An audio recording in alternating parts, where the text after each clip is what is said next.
এই দুর্নীতির শেষ কোথায় বলতে চাইলাম না, তবুও বলতে হয়। সরকারের কাছ থেকে মিটার ভাড়া নিয়েছি আমি, তবুও মিটার ভাড়া দিতে হয় আমার 10 টাকা।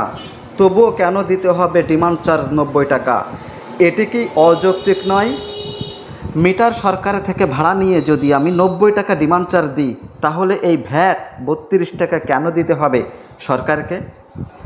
আমি কারেন্ট পুড়িয়েছি 35 ইউনিট, দাম হয়েছে আমার 525 টাকা, কিন্তু 145 টাকা বেশি কেন দিতে হবে? দেখুন, আমার বিল এসেছে 670 টাকা। এখানে এক্সট্রা 90 টাকা ডিমান্ড চার্জ, মিটার ভাড়া 10 টাকা এবং ভ্যাট 32 টাকা, মোট হয়েছে 670 টাকা। তাহলে 2 মাস আগেও আমি কারেন্ট বিল দিয়েছি 13 টাকা করে ইউনিট, আর এই 2 মাস পরে কারেন্টের ইউনিট হয়েছে 15 টাকা।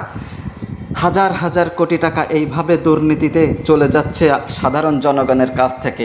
দেখুন, 90 টাকা ডিমান্ড চার্জ, 10 টাকা মিটার ভাড়া, 32 টাকা ভ্যাট, যে কোনো একটা তো আমাদের মওকুফ করবে, তাও করে না সরকার। কী একটি অবস্থা!